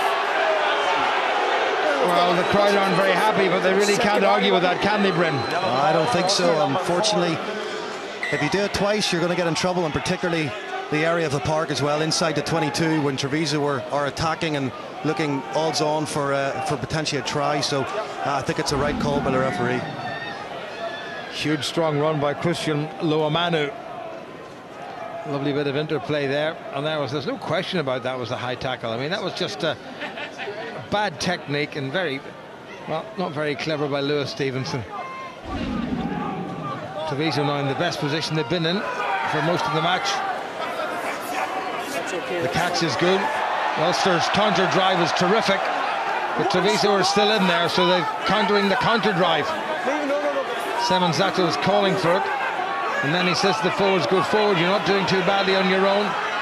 This could be interesting. It's going to be another try straight through. This time it is Robert Barbieri. And Treviso have come right back on the conversion to come to level the scores. And Ulster, having looked so comfortable at 17-3 up, are not looking quite so comfortable. Well, there's no doubt, Jim, the tide has turned. Just with that 1 minute before half-time, it looked very, very good for Ulster. A poor opening 10 minutes, but after that, they really got control of every facet of the game, and that try before half-time kept Treviso very much in it, and that yellow card now is going to cause Ulster a few issues, and Treviso have taken full advantage of that. A well-worked try, and they take the ball down well. It's a good driven ball. They know what they're about to do. They break off from the back, and there's just no defence there to take them. Well, it was a well-planned try. There's been a change, another change made on the Treviso side. More of that in a moment. This to close the gap just to 3 points. Ulster having been 14 points up just before half-time. Well, that's another good strike. Well, the crowd are booing. I really don't know why, because Treviso, certainly by the style of play they adopted at the start of this second half, really have deserved that. And there's that driving maul, and Ulster really sucked in, and there was nobody even challenging Robert Barbieri.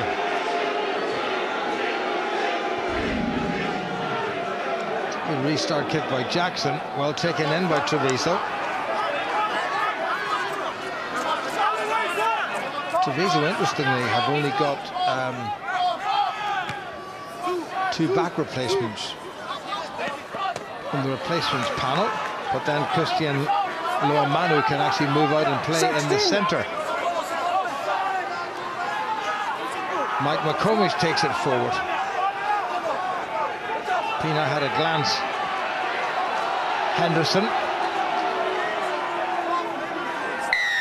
getting more Ferris-like every match, isn't he? Yeah, he's just an outstanding ball carrier. I said it in the first half. He just has this ability to get an extra few yards that you don't think it's going to happen, and beaten by the ruck. He very much takes a tackle on his own terms, and this is a period now where Ulster have to be smart. You know, they're down to 14 men. They've got to hold on to the ball. They can't kick loosely. They can't allow Treviso to get into the game again easily and to get easy territory by running from deep. To use it once. Exactly. On the second one, you then must use it. You had one opportunity there. You never said second one. So no, exactly, I didn't. So I didn't give second to them, so we got. No, you're right. I didn't. So they're allowed to continue. Ruben, Pina and Andrew allowed you to play, and you having a scored little bit of a discussion about when the ball can and can't be played. Captain, he's got a little bit too much to say for himself. I've tried to explain that decision to him, and he's not accepting it. You have a word with him. He's just feeling that we're not getting anything. I understand.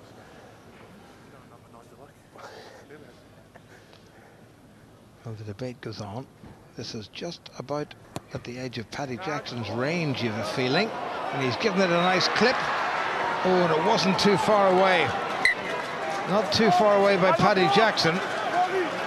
So it stays at Ulster 20, Treviso 17. Bit of a miscued restart there by Treviso, pulled in by Ulster.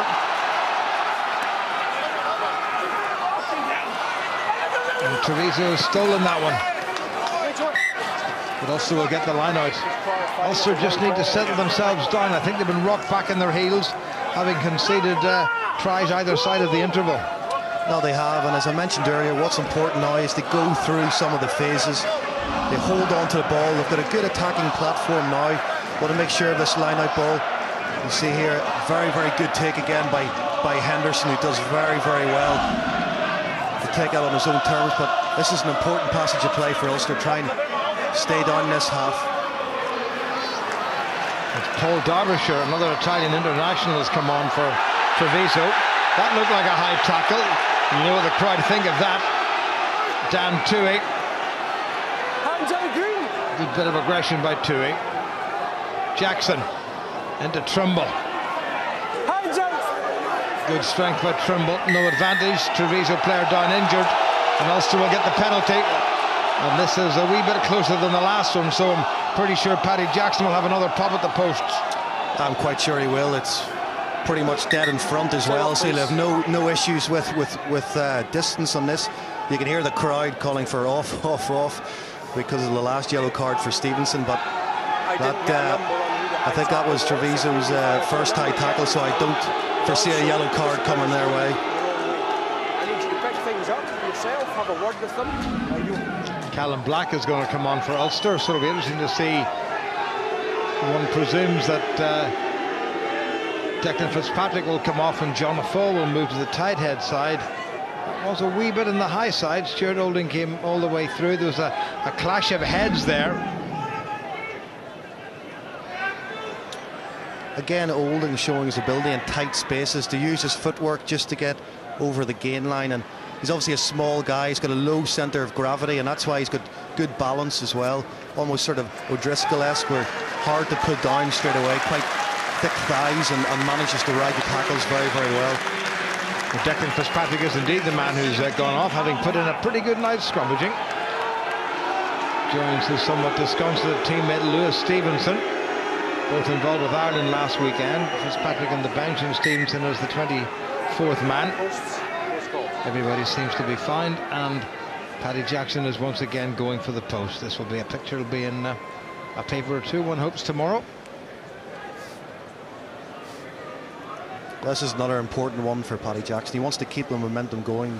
Obviously, he had a first miss at the beginning of the match, and he's only had one since, and it was a difficult kick, but this is another one of those kicks that isn't straightforward, but you expect him to make. Yeah, it's a little bit closer. It's just about directly in front of the posts and just outside the 10-metre line.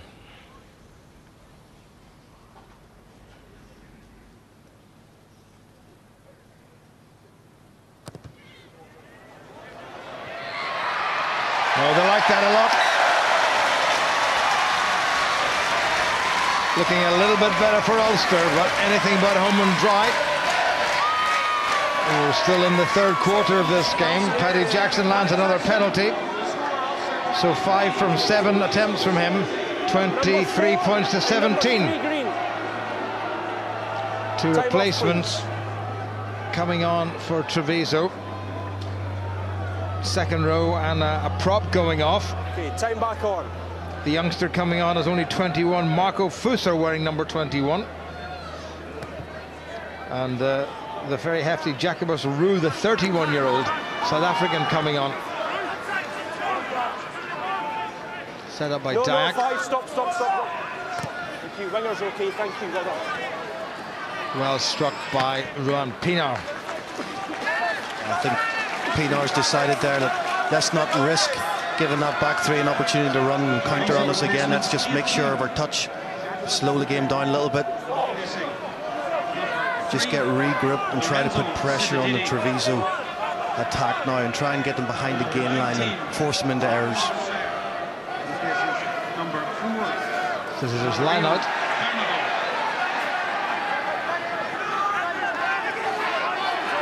Taken forward by one of the try scorers. That looked forward. No, I didn't see how the referee could have missed that one, and it was certainly forward from this angle. Treviso really hurtling in. Ulster may just strengthen up the resolve, and they've won the put into the scrum because of some very good tackling at the breakdown, and I wouldn't be surprised if it was Ian Henderson did all the hard work in the middle of that. Well, it was certainly Henderson again. He's gone for that choke tackle that we're so familiar with now, particularly from the national side. You know, he gets in on the ball, doesn't allow him to get the deck early, and needs a bit of support from the Ulster players, and they were a little bit slow to get in with him, and Treviso managed to get that momentum, and I thought they had done enough, but that ball was just held up off the ground, and even if Treviso are going forward, that still means it's an Ulster ball. 90 seconds. And Henderson still looks as if he should be getting up early to do his paper round in the morning. Do they still do paper rounds? Probably not. Does anybody buy papers these days? Probably not. Callum Black is on, having had a good season with Ulster. This is a 30th competitive game. Ulster leading the Dragons by 24 points to 14. And we're leading the Scottish 13-11.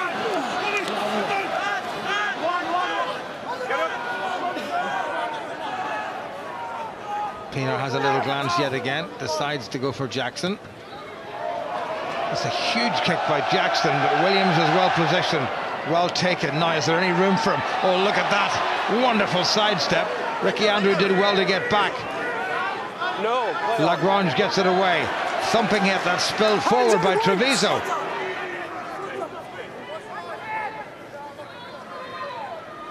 Semenzato. Good little turning. That's nicely done. Tackle, move! No. Well, the pressure once again back on Ulster. T. Bernardo. Well read by Chris Cochran, because there were 3 men to spare. Had he not made that tackle, Ulster could have been in trouble. Ball has gone out. Ulster competing well at the breakdown, and they win the put into the scrum. That's a real confidence boost, but great work by Cochran. Great work by Cochran, and that's what we're accustomed to seeing from this Ulster side now. Wingers and outside centres reading the play and coming off their line early, and Cochran read that play perfectly. And what he did was he didn't hold back on it either. He didn't hesitate. Once he'd made that decision, he went in at it 100%, and it was a super tackle and in on the ball straight away as well to slow that down and cause Treviso mayhem at the ruck area. Yeah, Treviso did not get their customary impetus built up at the breakdown, and Ulster really came back at them, and that was good work on the ground by Ulster. Dan Toohey getting over it. Just yet again, Ulster just got to be careful with their kicking game. They cannot give Brendan Williams, any sort of space to move. If they're going to kick deep to him and they can't challenge, then they must get a number of players in a line, and if he beats the first player, the second man is there to tackle him. In the last quarter of this game, 6 points between them, 2 tries apiece, but Ulster in the lead. Good control at the scrum by Ulster and by Robbie Dyack. Now he says use it, and they do use it. Pienaar, Jackson, Olding, Trimble at pace, Olding. Stay there now. Step back. Ulster committing only a couple of men to the ruck. Jackson for a bit of position. Fabulous.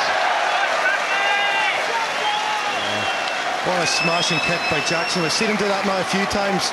Just that wiper's kick. He just finds a space, finds the ground, and just over the heads of the defenders and rolling it to touch. What a wonderful relieving kick. And his forwards will be delighted with that. That puts the whole team on the front foot in a great attacking position now. Well, it's an Italian throw. Lewis Stevenson is back from his 10 minutes in the bin. Be ruining that high tackle, or second high tackle, and away by Semenzato. Foot and touch. And that was an error by Chris Cochran. He had his foot in touch when he gathered the ball. I'd actually like to look at that again. I think his foot was actually on the ground, out, whenever he caught the ball. So I think it actually should have been an Ulster throw in. Yeah, I think John O'Foe is arguing that. But, well, I think he caught the ball and stepped into touch. His foot was off the ground. I'm pretty sure the right foot was off the ground when he caught the ball. There wasn't much in it. The touch judge was closer than we. Good catch by Treviso. Forward they come again. Ulster need to be very careful. This is an Italian side that will not give up. Barbieri has it in there. He's not going to rumble over from this distance. But they have another go at Ulster. Stevenson's got to get out of it. He doesn't want to concede anything more. Little chip into space. Oh, McCormack with a clumsy effort. Trimble covers back. Stay there. No. Pienaar away to Cochran. Still there for Pienaar. Jackson. Andrew always kicks. That could be catastrophic. Jackson covers. Oh, that may well be a try now. The referee's going to go upstairs. They think they've got it. I remember Chris Burton snatching a try a year ago. And Andrew's punch up for kicking may have been Ulster's undoing when he had men outside him. Thank you, I'll have a look. If this is a try, with the conversion to come, Ulster will go behind. Well, I think whenever we see this, I think this will be a try. You can see there the charge down first. Bounce doesn't go for Jackson, and yes, 100% try. Dear, oh dear, oh dear, oh dear. And it's Dean Budd for his second try. Beat Paddy Jackson to it. I'm pretty certain that's a try. Andrew, have a decision? Yes. You may award the try. Well, Ulster will be very disappointed with that. I think Ricky Andrew in particular, he had a bit of time there to either move the ball wide or to clear the ball immediately. He took too much time over it, and at this level they're always going to get onto that if you take 2 or 3 extra steps. Well, Ricky Andrews' first instinct always seems to kick. Well, a couple of the little twins there with the Treviso mascots when they took the park.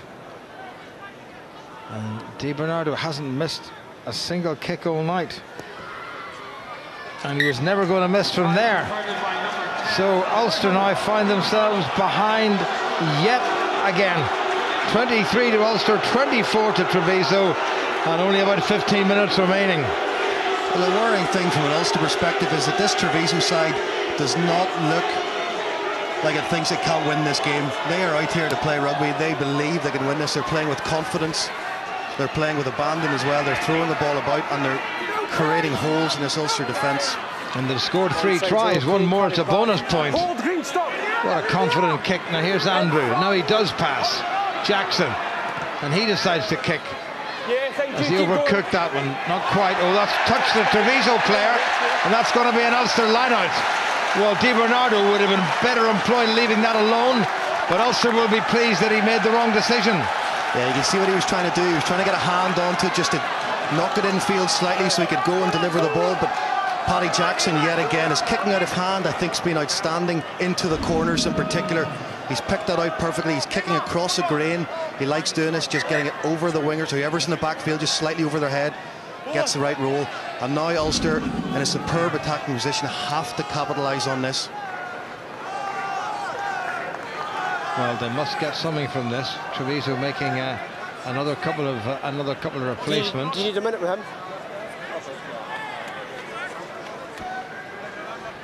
And Mario Filippucci is coming on to play in the back row for Robert Barbieri, and Matteo Muccinat is coming on for Alberto Di Marchi, and that's not looking so good at all. Rowan Pinard's down injured. Paul Marshall is on the sidelines waiting to come on. Treviso replacement number 20, Marco Filippucci, replaced number 6, Robert Barbieri. All right. Pinard seems to be up and he seems to be fine.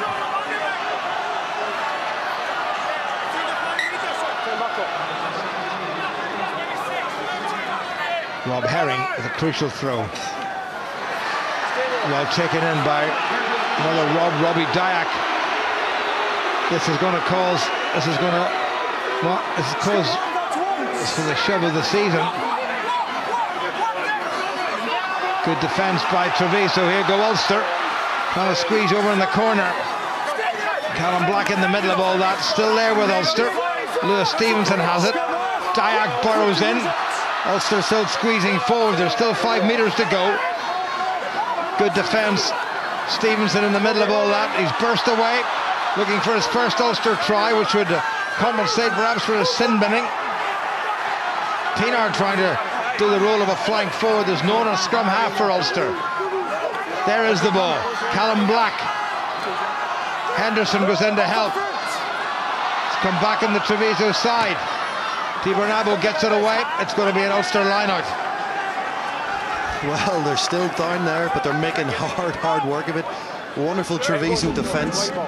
You thought at a couple of occasions there, Ulster were going to barge away over. Lewis Stevenson did well, but that's happened 2 or 3 times now. Just a little bit inaccurate just at the breakdown. The ball's been set and a stray boot is just kicked onto Treviso's side. We've seen it happen 2 or 3 times now, and it's little mistakes like that could cost Ulster.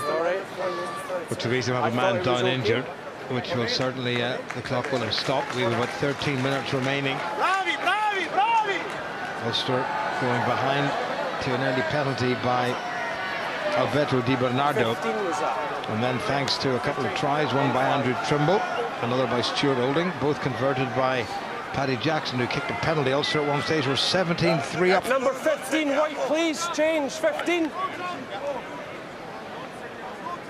Guys, 15, 1-5, 15. Ricky Andrew is going off. He hasn't heard that yet. Well, we can hear the referee say that. So Andrew is going off. Marshall is coming on. I'm not quite sure how they're going to work this. Olding is going to go to full-back, and Pinar is going to go to outside half. So a bit of rejigging being done. But back to the basics and back to the line out, and well taken by Ulster. Ulster got the penalty.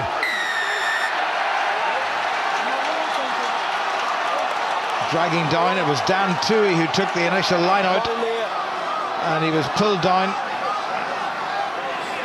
So what do they do, Brendan? They must go for the post, surely. Oh, I think they have to go for the post, there's no doubt about it. They need to get into the lead, and Mark Anscombe's decision to make that substitution, and it causes 2 or 3 positional changes as well, is an interesting one.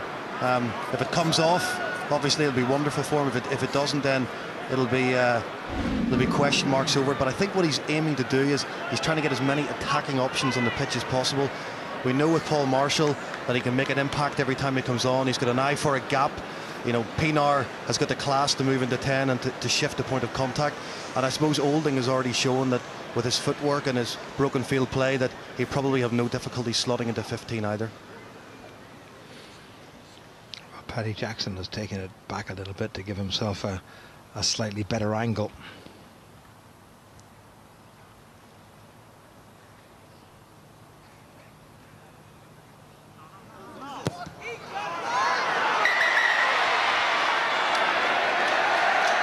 Well, the referee has awarded Paddy Jackson a second bite of the cherry because it's not a conversion. You can charge a conversion, but you can't charge a penalty. And I have a feeling that some of the Benetton Treviso players moved forward as Jackson was coming up, and the referee just told them to stay stationary.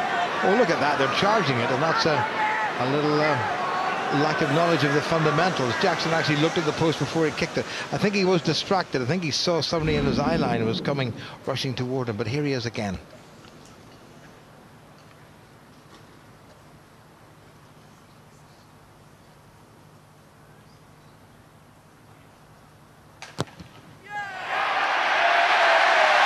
No distractions this time.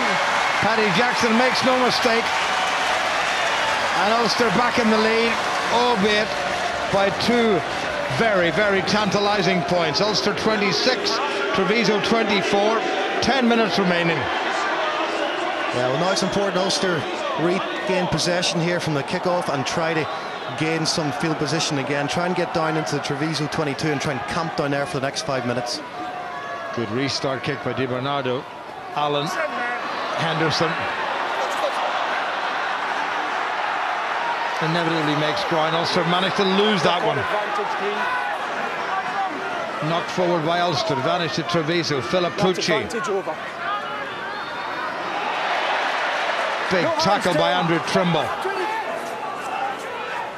Drop goal by Di Bernardo to get the lead back for the visitors. Squeezed it wide. My word, that was close. That was heart-stopping stuff. I don't think the crowd could believe his impudence, and I don't think they could believe how close that was. That was smart play. It was on form. They had good ball, and it was a wonderful strike. And it looked like it was just starting to drift in as well. You could see Olding underneath it, and he wasn't sure which way it was going to go. He thought it was going to come off the post, and a super effort from him. And it all came from Ulster spilling the ball after they'd won initial possession. Here's Jackson with the restart. That's a good strike by Jackson. Allen jumps, but there's nobody else really challenging. He was the only one going up with any venom. Di Bernardo. Henderson with a great tackle. Held the man off the ground. Go forward ball for the visitors. Remember, all they need is a penalty to win this game. Filippucci. Hands out, White. Semenzato. It's a replacement prop. Muchinat. Semenzato, Di Bernardo, Brendan Williams. Very nearly got through.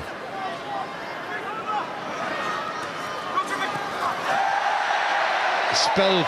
Referee playing advantage to Ulster, but there is none. Well, 8 minutes remaining, and Ulster where they don't want to be. They've got to get this ball out of the scrum, Brendan, and get it away. Well, that all stemmed from a poor defensive bit. I mean, we see Luamano there. I mean, that was just trying to be far too clever, poor play in his part, and his Treviso teammates will be very disappointed with that. But from an Ulster perspective, it was the first time I've seen their defence very fragmented as he came up. McComas shot out of the line and nobody else came with him, and it created a dog leg, and they managed to get over the gain line very easily and create that go-forward ball.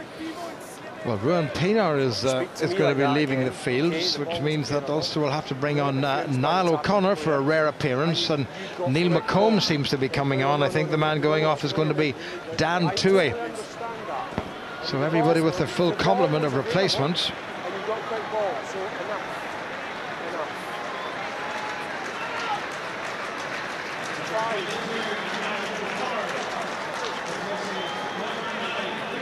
On comes Niall O'Connor. He's only had 4 starts this season. That's a little bit worrying, but then Ulster don't have another game for about 3 weeks. Pinar just turned rather awkwardly, and he seemed to just twist a little bit. Dan Tui off, Neil McComb on.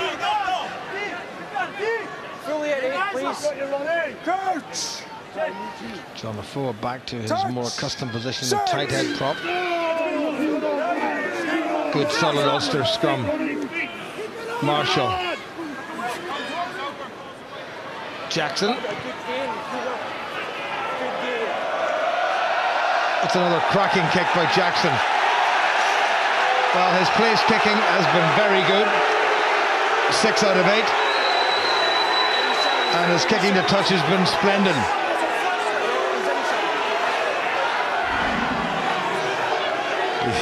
You can see Jackson just exhaling there, a sigh of relief more than anything, because Treviso players all shouting for that to be brought back, as they thought that the play started just outside the 22, but in actual fact it was just inside, and he was quite entitled to go for touch.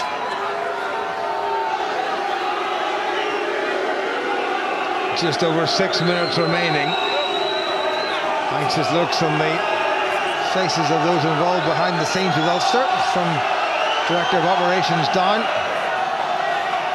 Challenged by McComb, not effective. The Italians will try to shunt forward. Ulster have not committed too many men there. What a great surging drive, and Ulster splintering, getting into goal-kicking position, which is what they'll want to try to do. And away they go again. This is great forward play by the Italians.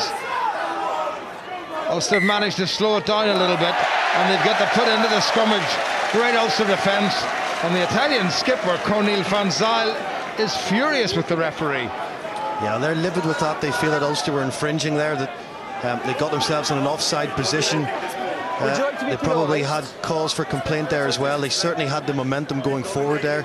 Ulster looked a little bit fragmented, and there's just lost, you could just see they've just lost a little bit of intensity there. And Treviso, if they hold on to the ball, they're still a very dangerous outfit, and this game is still very, very much in the balance. Well, there's a battered face there, Cornel van Zyl, now 34 years of age.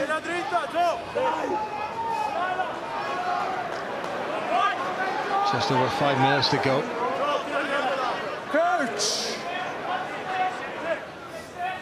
Jerome Herring in the middle of the Ulster front row has had a pretty good game. Good strike, Marshall. Dreadful pass. Niall O'Connor. What's he going to do that? He's going to give it an almighty wallop, and it's not a bad one. It needs to kick nastily. Well covered back. It was Natalia to Brendan Williams. First instinct, as always, to run. Good tackle by Trimble. But Luamano is strong enough to ride the tackle. But Ulster are forced to knock forward and have got themselves a scrum in a good position. Now they have to stay here for the next 5 minutes. Yeah, well, that was 2 good bits of play. Niall O'Connor was delivered very, very poor ball. He had no option to kick. And certainly there's one thing you can't criticise Niall O'Connor for. He has got a big, big boot on him, and he launched that well down the field, forcing the Treviso backline into trying to attack from deep. And what Ulster did was hit a good line that came up. Terrific tackle it was by Michael Allen as well, backing up Andrew Trimble. Well, if Ulster could keep this up the jumper for just over 4 minutes, they'd be happy enough.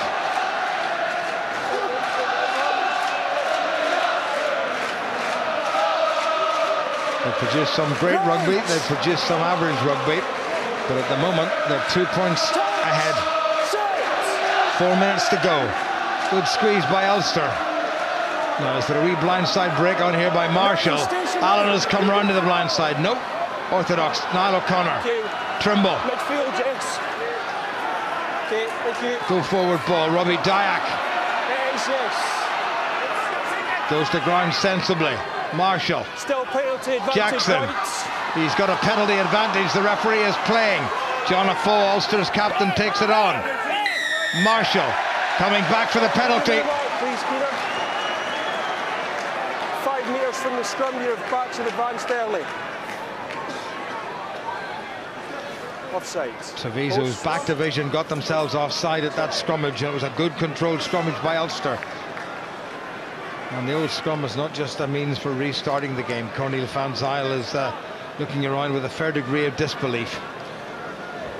It was good play from Ulster, but what I'm a little bit surprised at was how they continued to play there. You got to sometimes understand your situation, where you are in the game. You know, 77 minutes gone, 26-24. Take the 3 points on offer. It's near enough in front of the post. Don't keep playing and let the referee decide to give away the advantage, and all of a sudden a turnover and Treviso are back in it. It's a 2-point game. Paddy Jackson with his kick to make it a 5-point game.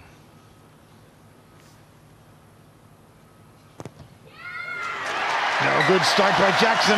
He's had a pretty good evening with the boot, and that is a real confidence restorer for him. Not that he's ever lacked confidence. So Ulster now 5 points to the good, but remember, Treviso will contest this right up to the final whistle. They will know that a converted try will win them this game, so they look to try to get possession from the restart kick. Allen takes it. Circumstances like that, should he have called for the fair catch?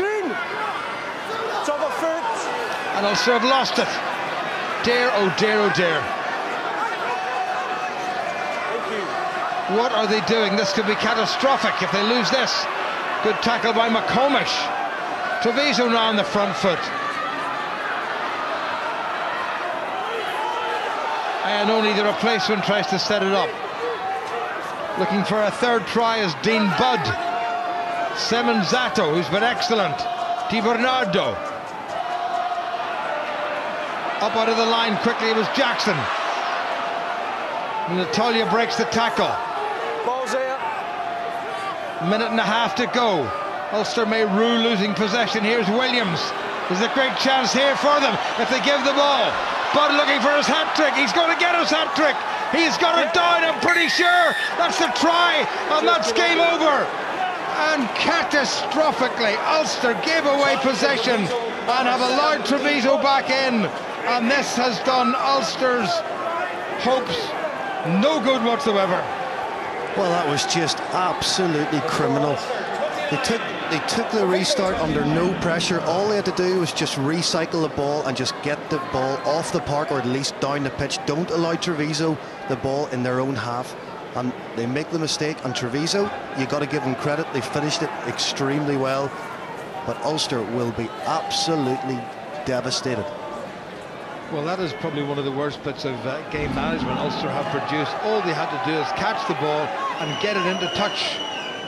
You know, and Michael Allen has been taking the ball all evening, but if he'd called for the fair catch, he would have had the chance to kick it down the field. Well, it's 29 apiece, thanks to a third try from the New Zealander Dean Budd, and it's going to be all eyes on the man taking this conversion. This to win the game for Treviso. And will they beat Ulster at Ravenhill for the second year in a row? He struck that. It's gone wide. It's going to be 2 points apiece. But that's not a good final scoreline for Ulster. Threw the game away. They were well in control. 5 points to the good. They conceded a last-minute try. No conversion. They've salvaged a couple of points when they looked as if they would get nothing from it. Maybe a losing bonus point. But this has been a very, very poor run indeed for Ulster.